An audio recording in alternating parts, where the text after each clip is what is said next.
Good evening students. Last લેક્ચરની અંદર આપણે અર્ધીકરણ એકની પૂર્વાવસ્થા એક વિશે વાત કરતા હતા અને એની બે ઉપ અવસ્થા જે છે એ આપણે જોઈ લીધી. આપણો મુખ્ય ટોપિક હતો અર્ધીકરણ એક અને એની ઉપ અવસ્થા પૂર્વાવસ્થા એકની આપણે ચર્ચા કરતા હતા. અને પૂર્વાવસ્થા એકની અંદર આપણે બે અવસ્થા લેપ્ટોટીન અને ઝાયગોટીન જેવી બે અવસ્થા જે છે આપણે જોઈ લીધી. બરાબર. આજે આપણે ત્રીજા નંબરની અવસ્થા જે છે પેકેટિંગ જે છે એની શરૂઆત કરવાની છે કે પેકેટિંગ જે છે એ શું કહેવા માંગે છે. તો શરૂઆત આપણે એની લાક્ષણિકતાથી કરશું કે પેકેટિંગ જે છે એની લાક્ષણિકતાઓ શું છે. તો શરૂઆતમાં આ અવસ્થાની શરૂઆતમાં દ્વિસૂત્રી રંગસૂત્રો ચતુસૂત્રી સ્વરૂપે દેખાશે.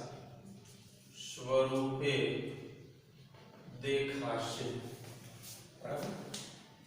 તો દ્વિસૂત્રી રંગસૂત્રો એટલે આવા રંગસૂત્રો કે જો એની પાસે આવી રીતે દ્વિસૂત્રી છે. હવે એ શું થઈ જશે? આવી રીતે ચતુસૂત્રીમાં કન્વર્ટ થઈ જશે. એટલે કે જે બે સૂત્ર હતા એની જગ્યાએ કેટલા સૂત્ર થઈ જશે? ચાર સૂત્રો જે છે એ થઈ જશે. બીજું કે આ અવસ્થામાં પુનઃ સંયોજિત ઘંટિકાઓ દ્રશ્યમાન થશે.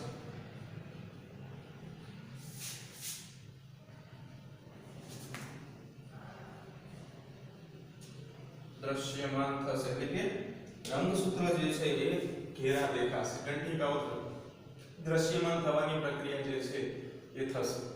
બીજું કે સમજાત રંગસૂત્રોના બે એકલ સૂત્ર વચ્ચે વ્યક્તિકરણની પ્રક્રિયા થશે. બે એકલ સૂત્ર વચ્ચે શું થશે? વ્યક્તિકરણની પ્રક્રિયા થશે અને આ વ્યક્તિકરણમાં જનીન દ્રવ્યની અદલાબદલી થશે. આ વ્યક્તિકરણમાં જનીન દ્રવ્યની અદલાબદલી થશે. જો કે અહીંયા વ્યક્તિકરણની ખરેખર શરૂઆત જ થાય છે. વ્યક્તિકરણ શું છે સમજાવીએ આપણે. કે ફોર એક્ઝામ્પલ કે મારી પાસે આવી રીતે કોષની અંદર આવા બે રંગસૂત્ર હતા. એક છે અને એવી જ રીતે અહીંયા બીજું રંગસૂત્ર છે. તો આ બંનેની લંબાઈ સરખી છે, કદ સરખા છે, એટલે આપણે એને સમજાત રંગસૂત્ર કહીશું. બંને એકબીજાની નજીક આવે પણ શબ્દ એવો આપ્યો છે કે બે એકલ સૂત્ર વચ્ચે. બે એકલ સૂત્ર એટલે શું? ઉદાહરણ તરીકે જુઓ, અહીંયાથી આગળ જઈએ કે આ એક રંગસૂત્ર છે જે રેડ કલરનું આપણે દેખાડ્યું હતું એ રીતે, અને આ બીજું રંગસૂત્ર છે. તો આ બંને આવી રીતે ભેગા થાય અને આ જે બંને ભેગા થવાની પ્રક્રિયા જે છે એને આપણે વ્યક્તિકરણ તરીકે ઓળખીએ છીએ. એટલે વ્યક્તિકરણની અંદર શું થશે કે બે સમજાત રંગસૂત્ર એકબીજાની સાથે ભેગા થશે, ક્રોસ ઓવર કહેવામાં આવે. બરાબર છે. બીજું કે વ્યક્તિકરણ જે છે ઉત્સેચક દ્વારા વ્યક્તિકરણમાં એક ઉત્સેચક અગત્યની ભૂમિકા ભજવે છે, જેનું નામ છે રિકોમ્બિનેઝ.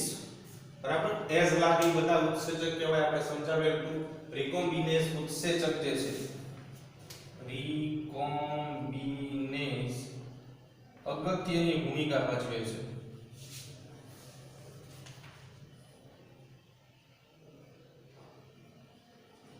આ ખાસ કરીને વ્યક્તિકરણનો ખાલી કોન્સેપ્ટ યાદ રાખજો, કેમ કે આપણે 12મા ધોરણની અંદર એક ટોપિક ભણશું, બહુ અગત્યનો ટોપિક છે, એમાં કામ આવશે. વ્યક્તિકરણની અંદર રિકોમ્બિનેઝ ઉત્સેચક જે છે એ બહુ જ અગત્યની ભૂમિકા જે છે એ ભજવશે. બરાબર. બીજું કે વ્યક્તિકરણ દ્વારા સમજાત રંગસૂત્રની જોડ ના બે રંગસૂત્ર પર જનીન દ્રવ્યનું શું થાય છે? પુનઃ સંયોજન થાય છે. સમજાત રંગસૂત્રોની જોડ પર જનીન દ્રવ્યોનું પુનઃ સંયોજન થશે. આ તમે જોઈ શકો છો. આ બંને ભેગા થાય છે, એકબીજાના લક્ષણો સ્વીકારશે. જોશું હમણાં કઈ રીતે લક્ષણો જે છે સ્વીકારશે. બરાબર. બીજું કે પેકેટિંગની જે પ્રક્રિયા જે વાત કરી છે આપણે એની અંતિમ અવસ્થા જે છે એમાં સમજાત રંગસૂત્ર જે છે એ પુનઃ સંયોજિત થઈ જશે. આ અવસ્થાના અંત સુધી સમજાત રંગસૂત્રો પુનઃ સંયોજિત થઈ જશે. હવે માઇક્રોસ્કોપમાં જ્યારે આપણે જોઈએ તો માઇક્રોસ્કોપમાં કયા રંગસૂત્રના ભાગો દેખાશે? તો માઇક્રોસ્કોપમાં અભ્યાસ કરતા વ્યતિકરણ થયેલા સ્થાનો જોવા મળશે. સ્થાનો જોવા મળશે. બરાબર. અને આની સાથે જે પુનઃ સંયોજન પૂરું થાય છે એની સાથે પેકેટિંગ અવસ્થા જે છે એ પણ પૂરી થઈ જાય છે. તો પેકેટિંગ બાદ આગળની અવસ્થા નંબર 4 ડિપ્લોટિંગ અવસ્થા વિશે વાત કરીએ. બરાબર. ડિપ્લોટિંગ અવસ્થા જે છે એની અંદર સાયનેપ્ટોનેમિક સંકુલ જે આપણે આગળ ભણી ગયા હતા ગઈકાલે, સાયનેપ્ટોનેમિક સંકુલ કે જે સાયનેપ્સિસની પ્રક્રિયા આપણે ભણ્યા હતા સાયનેપ્સિસ એ દરમિયાન જે સંકુલ કોમ્પ્લેક્સ બનતું હતું આ સંકુલ વિઘટન થશે.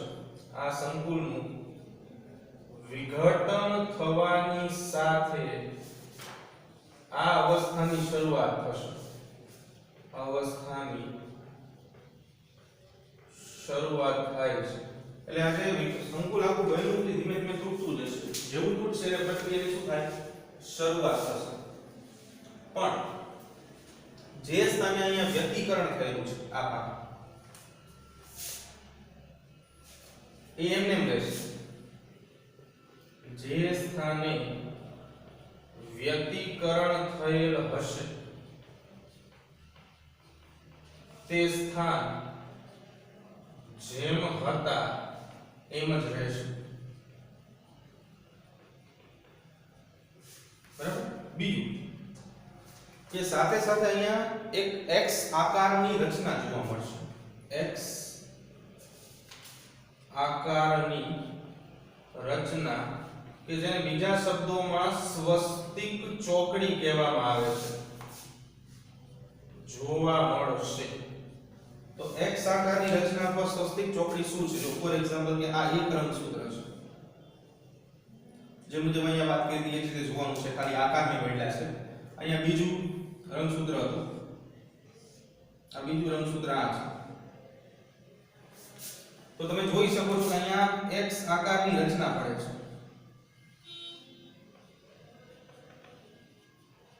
X આકારની રચના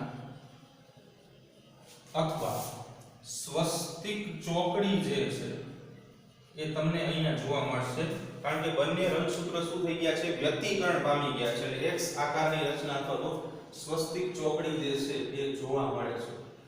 બીજું કે આ પ્રક્રિયા જે છે એનો સમયગાળો ઘણો લાંબો હોય છે. આ અવસ્થાનો સમયગાળો ઘણો બધો લાંબો હોય છે. એક ઉદાહરણ દ્વારા તમને સમજાવે છે કે પૃષ્ઠવંશી પ્રાણીઓ છે, ભણી ગયા છે આપણે ચેપ્ટર 4 માં. એના અંડકો છે, એના અંડકોની અંદર આ જે અવસ્થા જે છે કોષોના કોષોની જે અંડકોની અંદર કોષો છે એનો સમયગાળો જે છે મહિનાઓથી શરૂ કરીને વર્ષો સુધીનો હોય છે. એટલે કે પૃષ્ઠવંશી પ્રાણીઓના અંડકોમાં આ અવસ્થાનો સમયગાળો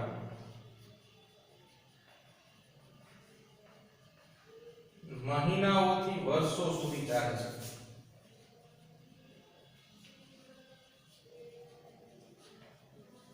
એટલે કે ઘણો લાંબો સમયગાળો જે છે આપણે કહી શકાય આટલો લાંબો સમયગાળો ચાલે છે.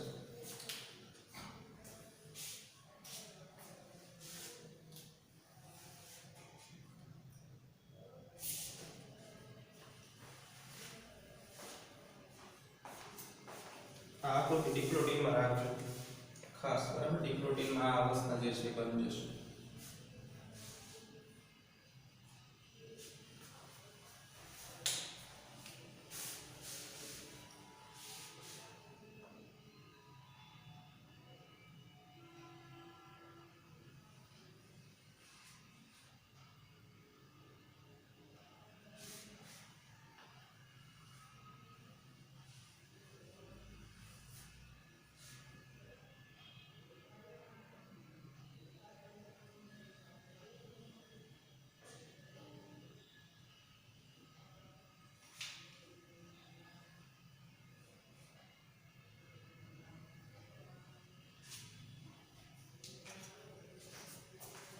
ઓકે, જો છેલ્લી અવસ્થા ડાયકાઇનેસિસ જે છે જોવાની બાકી છે આપણે.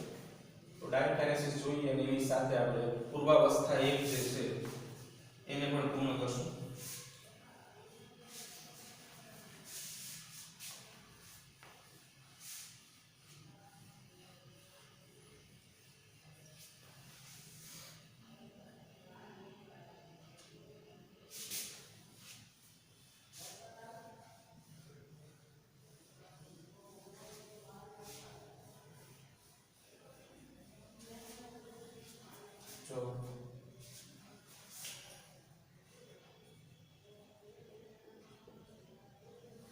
છેલ્લી અવસ્થા ડાયકાઇનેસિસ અવસ્થા જે છે એનો આપણે અભ્યાસ કરવાનો છે.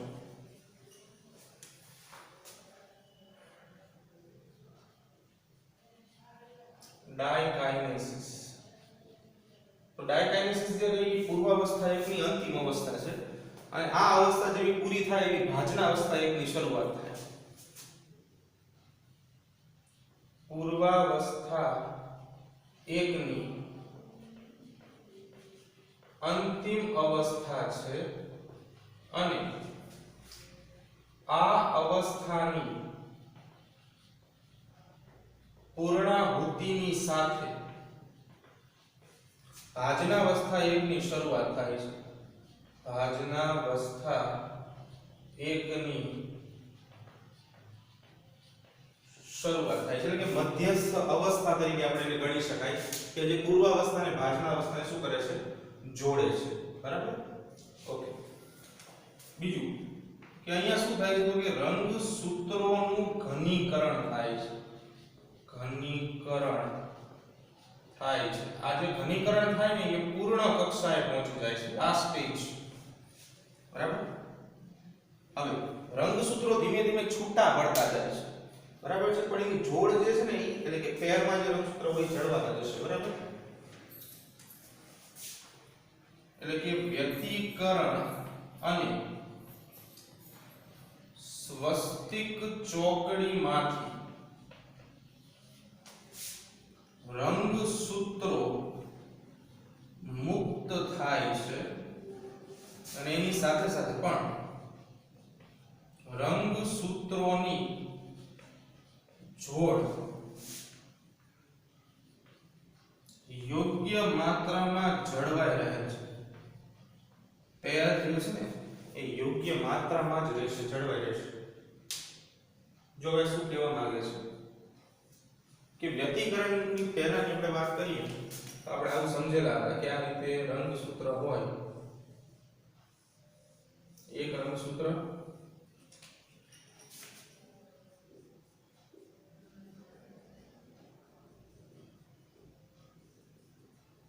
એની સાથે જોડાયેલું બીજું રંગસૂત્ર જે છે એ આવી રીતે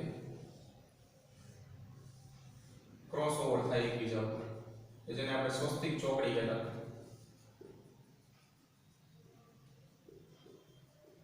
ડાયકાઇનેસિસમાં શું થાય કે આ ચોકડી છૂટી પડી. છૂટી પડીને શું થાય એ અગત્યની વાત છે.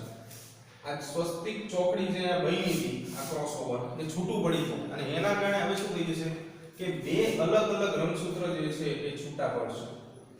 પણ જે અદલા બદલીની વાત આપણે કરતા હતા કે ભાઈ અદલા બદલી થાય, તો અદલા બદલીમાં શું થાય છે એ સમજવાનું છે. તો અદલા બદલીમાં જે ભાગ બ્લુ કલરનો જે જોડાણો હતો, ફરીવાર ધ્યાન આપજો ખાસ, આ જે ભાગ જોડાણો હતો આ એ રેડ કલરનું રંગસૂત્ર જે છે એટલે પેલું રંગસૂત્ર એ પોતે સ્વીકારી લેશે. બાકીનો ભાગ એ સિમ્પલ છે હતો એ પ્રમાણે રેડ કલરનો જ રહેશે, પણ જે ભાગ વ્યતિકરણમાં ભાગ લે છે રંગસૂત્રનો જે ભાગ એ શું થઈ જશે, બદલાઈ જશે. સેમ ટુ સેમ સામે પણ એવું થશે કે જે બ્લુ કલરનું રંગસૂત્ર હતું આપણું, એ બ્લુ કલરના રંગસૂત્રની અંદર વાત કરીએ આવી રીતે, બરાબર, બ્લુ કલરનું રંગસૂત્ર, તો એ બ્લુ કલરનું રંગસૂત્ર જે છે એ આ રીતે બદલાઈને રેડ થઈ જશે, અને આ પ્રક્રિયાને વ્યતિકરણ કહેવાય, કે જે જનીન દ્રવ્યોની શું કરી નાખે, અદલા બદલી કરી નાખે, જેના કારણે લક્ષણો જે છે એમાં વૈવિધ્ય આવે. તો ખાસ યાદ શું રાખવાનું છે, તો આ પાર્ટ કે જે બદલાઈ ગયો છે સેમ ટુ સેમ આ પાર્ટ, અને શેના લીધે થયું છે, વ્યતિકરણના કારણે, અને એ પણ શેના લીધે, સ્વસ્તિક ચોકડી બની ત્યાં છૂટી પડી ગઈ છે, અને એના કારણે જે છે આવું થશે. બરાબર. બીજું કે તારા કેન્દ્રો એકમેકથી દૂર જઈને કોષના ધ્રુવીય ભાગે ગોઠવાઈ જશે, ધ્રુવીય ભાગે ગોઠવાઈ જાય છે. ધ્રુવીય ભાગે ગોઠવાઈને તારા કેન્દ્રો જે છે દ્વિધ્રુવીય ત્રાકનું સર્જન કરશે. ધ્રુવીય ભાગે ગોઠવાય તારા કેન્દ્રો શું કરશે, તો કે દ્વિધ્રુવીય ત્રાકનું સર્જન કરવાનું કામ કરશે. દ્વિધ્રુવીય ત્રાકનું શું કરશે, સર્જન કરશે, જેના કારણે એ હવે રંગસૂત્રને પોતાની બાજુ ખેંચી શકે, આકર્ષી શકે. છેલ્લો તબક્કો શું છે, તો કે કોષ કેન્દ્ર પટલ નું વિઘટન થશે, અને સાથે સાથે કોષની અંદર જે કોષ કેન્દ્રિકા જોવા મળે છે એ શું થઈ જશે, અદ્રશ્ય થઈ જશે. આ પ્રક્રિયા જે છે છેલ્લી પ્રક્રિયા અહીંયા તમને જોવા મળશે. બરાબર. આની સાથે આગળ પૂર્વાવસ્થા એક જે છે પૂરી થઈ જાય છે.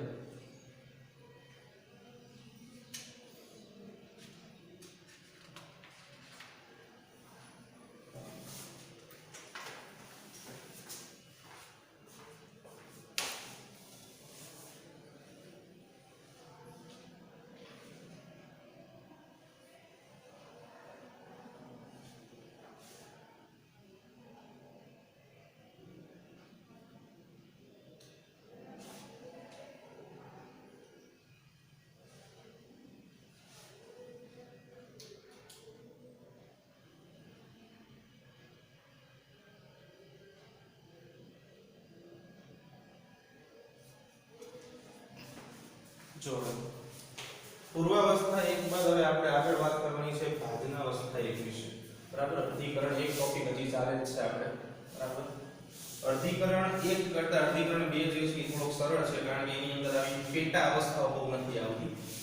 જે મુખ્ય ચાર સ્ટેજ છે, પૂર્વાવસ્થા, ભાજનાવસ્થા, ભાજનોત્તર અવસ્થા અને ભાજનાંતિમ અવસ્થા, બસ એટલી જ અવસ્થાઓ જે છે તમને ત્યાં જોવા મળશે. પણ આમાં થોડો વિસ્તારપૂર્વક હતો. ઓકે, નેક્સ્ટ આગળ વાત કરીએ બીજા નંબરની અવસ્થા કે જેનું નામ છે ભાજનાવસ્થા 1. બરાબર. તો ભાજનાવસ્થા 1 માં શરૂઆતમાં શું થાય છે, તો જે રંગસૂત્રો છૂટા પડેલા છે એ રંગસૂત્રો હવે કોષના વિષુવવૃત્તીય તલ અથવા મધ્યસ્થ સ્થાને ગોઠવાશે. છૂટા પડે રંગસૂત્રો કોષના મધ્ય સ્થાને અથવા તો વિષુવવૃત્તીય તલ પર ગોઠવાય છે. એટલે કે સિમ્પલ રીતે આપણે આમ કહી શકાય કે ફોર એક્ઝામ્પલ કે જે આ કોષ હોય તો જે રંગસૂત્ર હશે, આ રીતે જે રંગસૂત્ર હોય એ રંગસૂત્ર કેવી રીતે, તો કે આમ સેન્ટ્રલ પાર્ટ જે છે કોષનો એવા મધ્યસ્થ વિસ્તારમાં ગોઠવાશે. એટલે આ જે આખો તમે ભાગ જોવો છો, બરાબર, આ મધ્યસ્થ સ્થાને અથવા તો વિષુવવૃત્તીય તલ જે છે એના ઉપર ગોઠવાશે. બીજું કે હવે દ્વિધ્રુવીય ત્રાક જે હતા કે જે તારા કેન્દ્ર દ્વારા સર્જાતા હતા, તારા કેન્દ્રો દ્વિધ્રુવીય ત્રાકનું સર્જન કરે છે અને સૂક્ષ્મ નલિકાઓ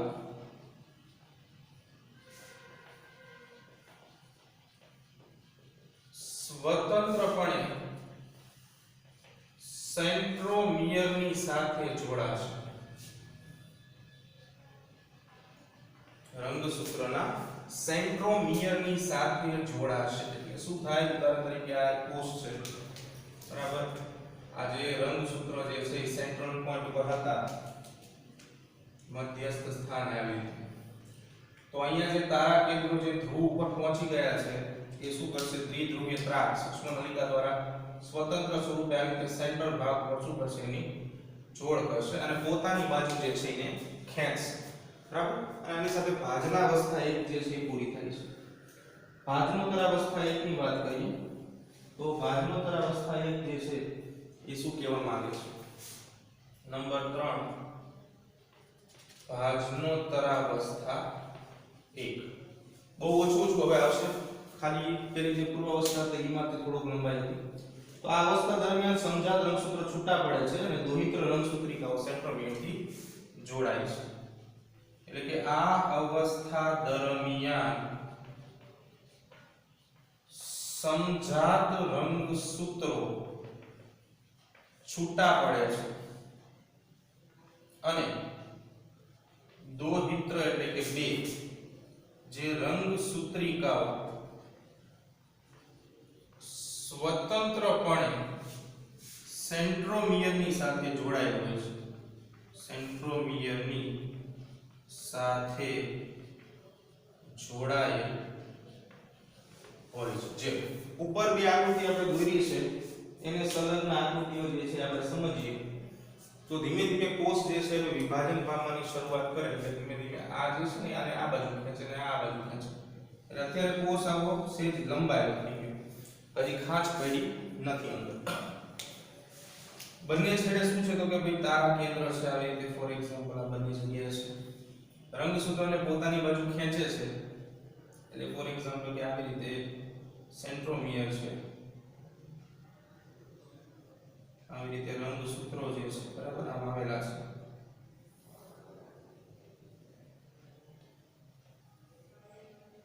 like this. પૂજાઓ જે છે એટલે અહીંયા જે સેન્ટ્રોમિયર નો પાર્ટ છે એની સાથે શું થઈ જશે? આમ જોડાશે. સેમ ટુ સેમ અહીંયા પણ આવી રીતે.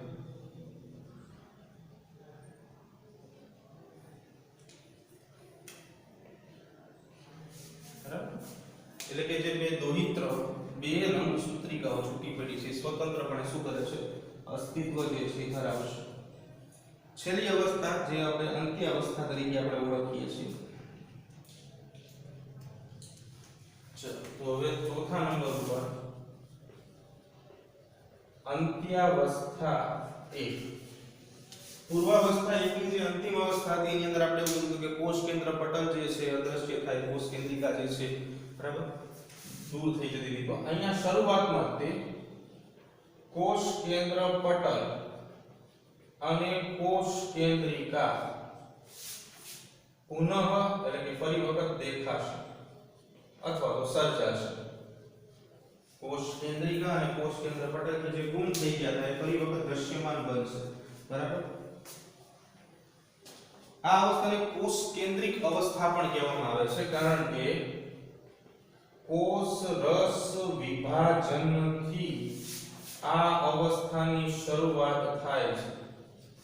અવસ્થાની શરૂઆત થતી હોવાથી આ અવસ્થાને કોષ કેન્દ્રિક અવસ્થા પણ કહે છે.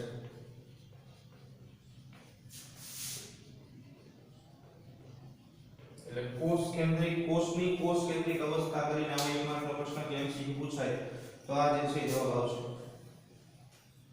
બીજું કે કેટલાક કિસ્સામાં શું થાય છે કે રંગસૂત્ર જે છે એ સંપૂર્ણપણે થોડો ભાગ વિક્ષેપ પામે છે તે આંતરાવસ્થાના કોષ કેન્દ્રમાં ફેલાયેલા જોવા મળતા નથી. ઘણી વખત રંગસૂત્રોનો થોડો ભાગ વિક્ષેપ પામતો હોવાથી આંતરાવસ્થાની અંદર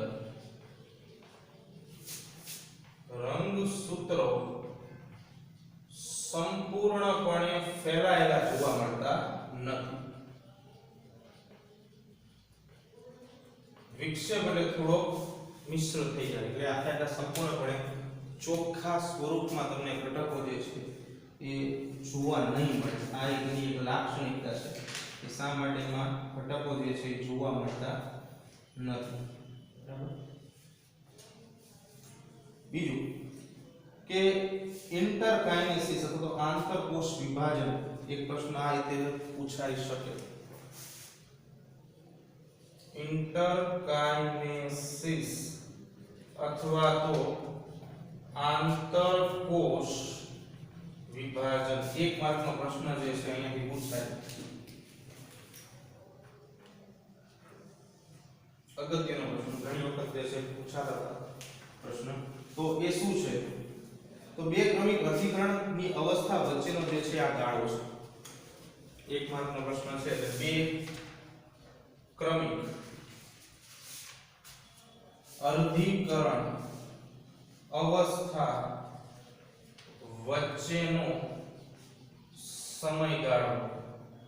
બીજું કે જે અવસ્થા છે, સોરી, આ જે સમયગાળો છે, આ સમયગાળો ખૂબ જ નાનો હોય છે. એટલે ઘણી વખત સ્પષ્ટપણે અનુભવ કરી શકાતો પણ નથી કે જોઈ શકાતો પણ નથી. બીજું કે આંતરકોષ વિભાજન પૂર્વાવસ્થા 2 ને અનુસરે છે. આંતરકોષ વિભાજનની જે વાત કરી એ આંતરકોષ વિભાજન કોને અનુસરે છે? તો કે પૂર્વાવસ્થા 2 ને અનુસરે છે. અને જે પૂર્વાવસ્થા 1 કરતા સરળ પ્રક્રિયા છે, ઝડપથી થઈ જશે. જે પૂર્વાવસ્થા 1 કરતા સરળ રહેશે. એટલે અંત્યાવસ્થા આખી પૂરી થઈ જાય તો અંત્યાવસ્થા પૂર્ણ થવાના કારણે શું થાય? જો આ બે કોષો જે છે કદાચ અહીંયાથી આ ખાંચ બને, બરાબર, અને વિભાજન પામે એટલે એકમાંથી બે કોષો તો બની જવાના છે. એટલે અહીંયા આવી રીતે બે કોષો જે છે સર્જાશે. પ્લસમાં કોષનું કોષ કેન્દ્ર પટલ જે મુજબ આપણે વાત કરી પહેલો જ મુદ્દો હતો સર્જાય છે.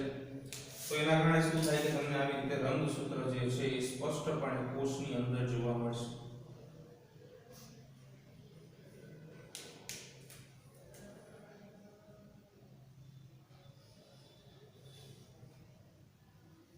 બરાબર. તો આવું જે છે એની અંદર થશે.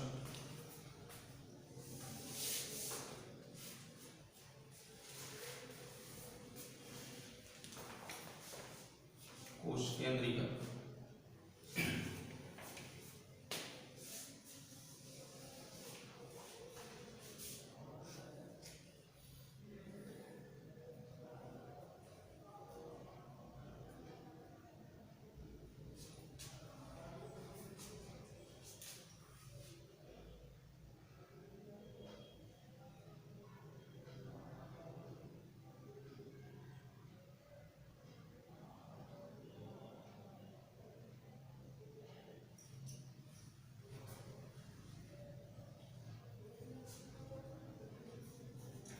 જો લાસ્ટમાં આપણે અહીંયા જોઈશું, બરાબર. હવે અહીંયાથી જે ફેરફાર થાય, જે ચેન્જીસ થશે એ હવે સમજવાના છે કે શું ચેન્જીસ જે છે થાય છે.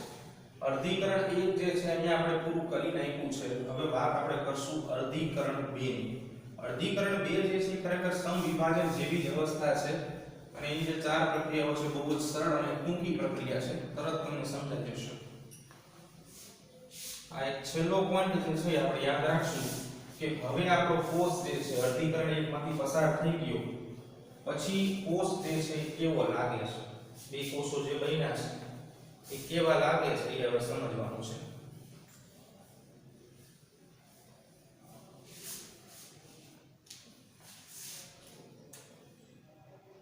જો અર્ધીકરણ 1 જે છે પૂરું થઈ ગયું આપણે, તો અર્ધીકરણ 1 બાદ આપણને બે કોષો મળતા હતા લાઈક ધીસ. આવા બે કોષો જે છે મળતા હતા જેની અંદર સ્પષ્ટપણે કોષ કેન્દ્ર પટલ તમને જોવા મળતું હતું. ઘણું મોટું બતાવી દઉં છું સમજવા માટે. અને સાથે સાથે અંદરની બાજુએ રંગસૂત્રો જે છે એ પણ તમને જોવા મળશે.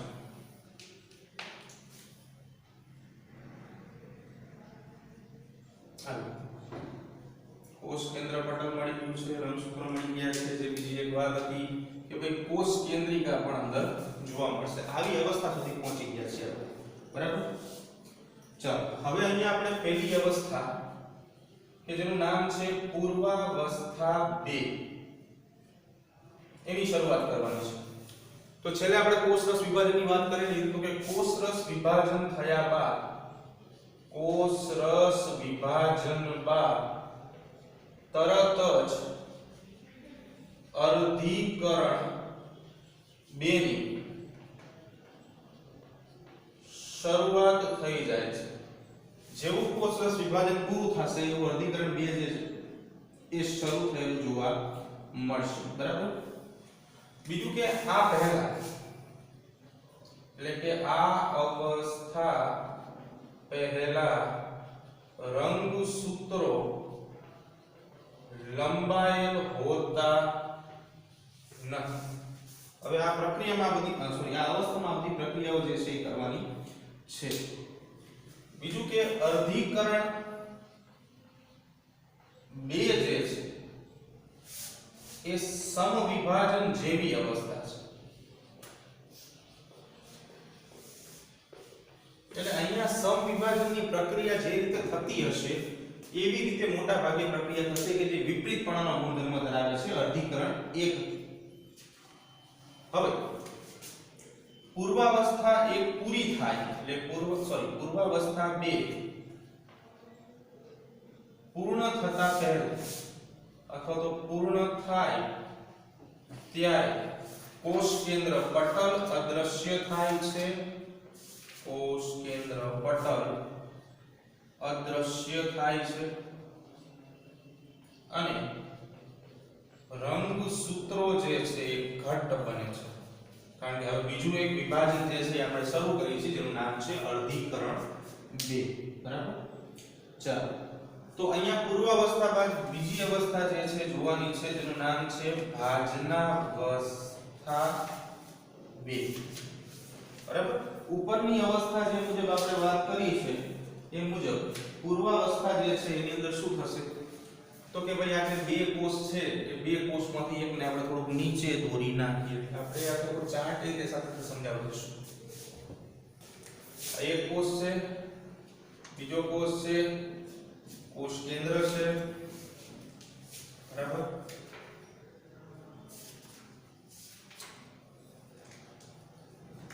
આવી રીતે છે, આવી રીતે છે. તો શરૂઆતમાં જે પહેલી સ્ટેજ એટલે કે પૂર્વાવસ્થા 1 ની પ્રક્રિયા થશે એટલે શું થઈ જશે તો કે કોષ કેન્દ્ર પટલ જે છે એ છૂટું પડી જશે એટલે વિઘટન પામશે. જેના કારણે રંગસૂત્ર જે છે એ આવી રીતે અંદર સ્વતંત્ર માત્રામાં તમને જોવા મળશે કોષની અંદર. જે આપણે વાત કરી કોષ કેન્દ્ર પટલ જે છે એ શું થઈ જશે અહીંયા અદ્રશ્ય થઈ જવાની શરૂઆત થઈ ગઈ છે અને રંગસૂત્ર જે છે કેવા થઈ જશે ઘટ્ટ બનશે. બરાબર. ચાલો પૂર્વાવસ્થા 1 બાદ વાત આપણે કરવાની છે ભાજનાવસ્થાની. તો અહીંયા શું થશે તો કે રંગસૂત્રો હવે વિષુવવૃત્તીય તલ અથવા તો મધ્ય સ્થાને કોષના મધ્ય સ્થાને ગોઠવાય છે, સેન્ટરમાં ગોઠવાય છે. બીજું શું થશે તો કે તારા કેન્દ્ર દ્વારા દ્વિધ્રુવીય ત્રાપ નું સર્જન થશે. દ્વિધ્રુવીય ત્રાપનું સર્જન થશે જે રંગસૂત્રના કાઇનેટોકોર સાથે જોડાશે. કાઇનેટોકોર સાથે જોડાય છે. ચાલો હવે અહીંયાથી થોડુંક આગળ વધીએ. ભાજનાવસ્થા 1 માં શું થાય છે? આ પૂર્વાવસ્થા હતી. ભાજનાવસ્થા 1 જોઈએ તો આ એક કોષ છે, આ બીજો કોષ છે. રંગસૂત્ર સેન્ટ્રલ સ્થાને ગોઠવાઈ જશે. આવી રીતે આ એક રંગસૂત્ર, આ બીજું રંગસૂત્ર, એવી રીતે અહીંયા 1 અને આ 2. બરાબર. અને સાથે સાથે બીજું રંગસૂત્ર જે છે એ આમ ગોઠવાઈ જશે. સેન્ટ્રલ પાર્ટ પર વિષુવવૃત્તીય તલ ઉપર આ બધા ભાગો જે છે ગોઠવાયેલા છે. અહીંયા બે તારા કેન્દ્રનું સર્જન થઈ ગયું છે જેના કાઇનેટોકોર્ડ સાથે જોડશે સેન્ટ્રોમિયર ઉપર આવેલો ભાગ છે બરાબર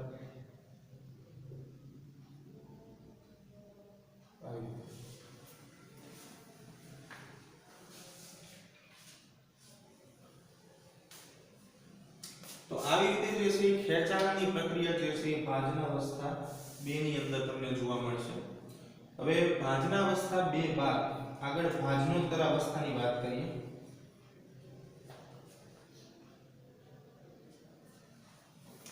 ત્રીજા નંબર ઉપર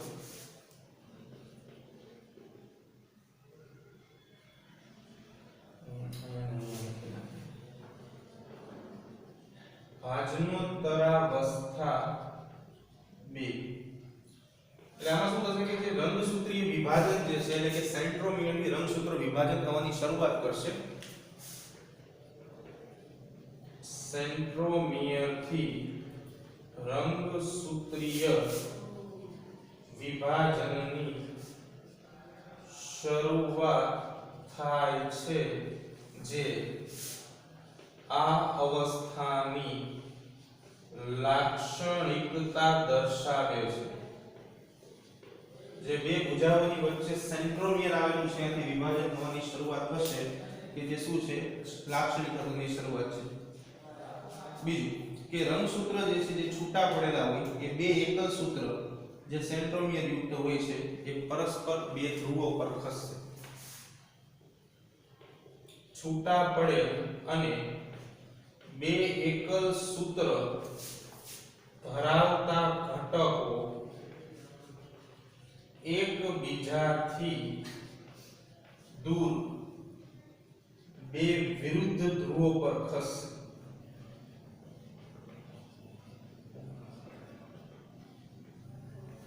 બરાબર ચાલો હવે જો આકૃતિ સાથે થોડું સમજીએ કે કેવી રીતે બે વિરુદ્ધ ધ્રુવો પર ખસે છે તો ભાજનોત્તર અવસ્થાની વાત કરીએ તો અહીંયાથી ધીમે ધીમે વિભાજન શરૂ થાય એટલે આ રીતે કોષ બની જાય ઉદાહરણ લઈએ આપણે અહીંયા પણ આ રીતે કોષ બની જાય એટલે હવે શું થઈ જશે કે બે અલગ અલગ કોષ જે છે બંનેના ધ્રુવ ઉપર તારા કેન્દ્ર જે છે એ ગોઠવાઈ ગયેલું છે અને એમાંથી દ્વિધ્રુવીય ત્રાક જે છે એનું સર્જન થશે જે રીતે આગળ આપણે સમજાવેલું હતું એવી રીતે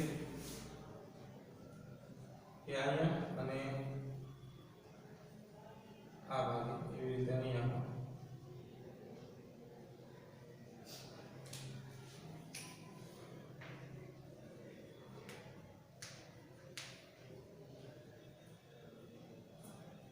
પછી એક વિભાજન જે થશે બરાબર એટલે શું થાય કે હવે અહીંયા જે સેન્ટ્રોમિયર છે એની સાથે આ જોડાયેલું છે આવી રીતે અહીંયા પણ આ સેન્ટ્રોમિયરનો ભાગ છે એની સાથે ધીમે ધીમે જોડાયેલો છે ભાજનોત્તર અવસ્થા 2 માં છેલ્લે આવશે છેલ્લી અવસ્થા કે જેને આપણે અંત્ય અવસ્થા કહીએ છીએ તો છેલ્લી અવસ્થા જે છે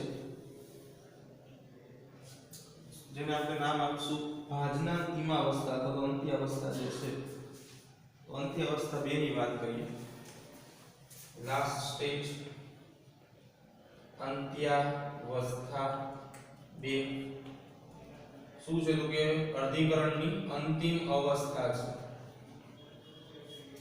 શું થાય છે આમાં તો કે કોષ કેન્દ્ર પટલ છેલ્લું વિભાજન થવાના કારણે કોષ કેન્દ્ર પટલ ફરી વખત સર્જાય છે એટલે તમને બુકમાં કઈ એવું આવ્યું છે કે ભાઈ જે રંગસૂત્ર જે એરિયાથી આવૃત થાય છે બધું એક જ થયું બરાબર એ પણ લખી નાખીએ આથી રંગસૂત્રો કોષ કેન્દ્ર પટલ વડે આવૃત અથવા તો આવરિત થાય છે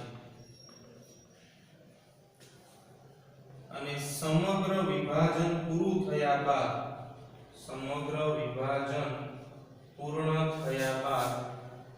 ચાર કોષો સર્જાશે કેટલા કોષો સર્જાશે 4 કોષો સર્જાશે જોઈ લઈએ આમાંથી એક સાથે બે બાળ કોષો સર્જાય એક અને આવી રીતે આ બે બરાબર અહીંયા દેખાઈ દઈએ એવી રીતે અહીંયાથી પણ એક અને બે આવા અલગ અલગ બે બાળ કોષો જે છે એનું સર્જન થશે કોષની ફરતેની બાજુ કોષ કેન્દ્ર પટલ જે છે એ બની જશે આવી રીતે જેમ જો આપણે વાત કરી ફરી વખત બને છે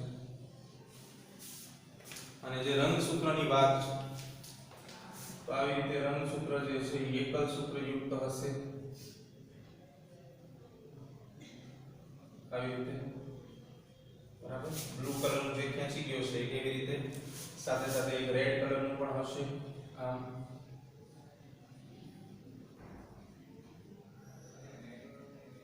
તો એક સાથે કેટલા 4 કોષો જે છે, આ એક અગત્યનો મુદ્દો યાદ રાખવાનો કે અર્ધીકરણની પ્રક્રિયા પૂરી થઈ જાય તો એકી સાથે કેટલા થઈ જશે, 4 કોષો જે છે એનું સર્જન થશે, બરાબર. ઓકે, હવે મહત્વ સમજી લઈએ થોડુંક એવું એનું. અર્ધીકરણનું મહત્વ બહુ જ ઓછું મહત્વ આપ્યું છે. તો અર્ધીકરણની અંદર શું થાય છે તો કે ભાઈ રંગસૂત્રોની સંખ્યા અડધી થતી હોવાથી, સૂત્રોની સંખ્યા અડધી થતી હોવાથી લિંગી પ્રજનનની અંદર ઉપયોગી છે. લિંગી પ્રજનનમાં ઉપયોગી. લિંગી પ્રજનનની અંદર આ જનની ઉપયોગી છે, પણ જે જન્યુઓનું સર્જન કરવાનું હોય ને ત્યારે અર્ધીકરણ જે છે ઉપયોગી બનશે. હું કૌંસમાં લખું છું કે જન્યુઓના નિર્માણ માટે કે જે પ્રક્રિયાને આપણે જન્યુ જનન કહીએ છીએ. નંબર 2, બીજો શું ફાયદો છે તો જે મુજબ આપણે વાત કરી કે અહીંયા અર્ધીકરણની અંદર શું થાય છે કે વ્યતિકરણ થાય છે, સ્વસ્તિક ચોકડી બને છે, બે રંગસૂત્ર ભેગા થાય છે, જેના કારણે લક્ષણોની અદલાબદલી થાય છે. એટલે કે લક્ષણોની અદલાબદલી અથવા તો જેને આપણે આપ લે કહીએ છીએ, જે કેવી રીતે થઈ તો કે વ્યતિકરણથી થતી. અદલાબદલી થતી હોવાથી ભિન્નતા એટલે કે જુદાપણા માટે અને ઉદ્વિકાસ નવા સજીવનું સર્જન અથવા તો લક્ષણોમાં વૈવિધ્ય મેળવવા માટે ઉપયોગી છે.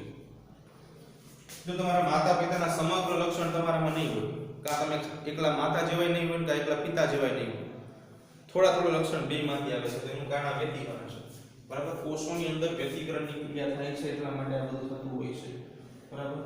સાથે સાથે પ્રજનન કરતા દરેક સજીવની અંદર જાતીયતા જાળવવા માટે, જાતીયતા જાળવવા, જે આપણે 12 સાયન્સની અંદર ભણશું કે કેવી રીતે સજીવ જે છે નર અને માદા બનશે, બરાબર. ઓકે, ભિન્નતા શબ્દ જે વાપરો છે એમાં જનીનિક ભિન્નતા જે છે એટલે કે આ બધું જે છે જનીનો દ્વારા આવશે, એના માટે ઉપયોગી છે. તો આની સાથે આપણું જે ચેપ્ટર છે એ અહીં આપણે પૂરું કરીશું, બરાબર. કોષ વિભાજન અને કોષ ચક્ર ત્યાં પૂરું કરીશું. સીધી રીતે જો તમને ખબર પડી ગઈ હોય તો આખી પ્રોસેસ જે છે 2n વાળી, આપણે આ બધું સીધું કામમાં નહીં આવે, પણ આપણે કામમાં શું આવશે કે ઉદાહરણ તરીકે તમારી પાસે આવો 2n કોષ છે અને એનું અર્ધીકરણ કરવું હોય તો શું કરવાનું, કે જે મુજબ તમે જોઈ શકો છો કે ભાઈ 2n કોષ જે રહ્યો ને એમાં સૌથી પહેલા સંખ્યા અડધી થઈ આવી nn, ફરી પાછું શું થઈ જાય સમ વિભાજન એટલે કે અર્ધીકરણ 2 થાય એટલે nn થઈ જાય. એટલે કે આખા અર્ધીકરણની પ્રક્રિયાના અંતે આપણને કેટલા કોષો મળે, 4 કોષો જે છે પ્રાપ્ત થાય. એમાં નંબર 1 લખું છું એ અર્ધીકરણ છે અને નંબર 2 લખું છું અર્ધીકરણ 1 છે અને આ અર્ધીકરણ 2 છે, બરાબર. અને એવી રીતે આમાં પણ નંબરિંગ યાદ રાખવા માટે આ જે છે ચોથા નંબરની પ્રક્રિયા અંત્યાવસ્થા માટેની આકૃતિ છે, આ જે છે ત્રીજા નંબરની પ્રક્રિયા ભાજનોત્તરાવસ્થા માટેની આકૃતિ છે, આ બીજા નંબરની પ્રક્રિયા ભાજનાવસ્થા માટેની આકૃતિ છે, આ પહેલા નંબરની પ્રક્રિયા પૂર્વાવસ્થા માટેની આકૃતિ છે. આ અર્ધીકરણ 1 ની પ્રક્રિયા પૂરી થઈ ગયા બાદ કોષનું સ્વરૂપ દેખાયું છે, બરાબર. આ તમે ન દેખાડો તોય ચાલે, પણ કયા કયા ફેરફાર થાય છે એના માટે દોરેલું છે. તો આજે બસ આટલું ચેપ્ટર પૂરું રાખીએ, બાકીનું જે છે આવતીકાલે આપણે જોશું, નવા ચેપ્ટરની શરૂઆત કરશું આવતીકાલે, બરાબર.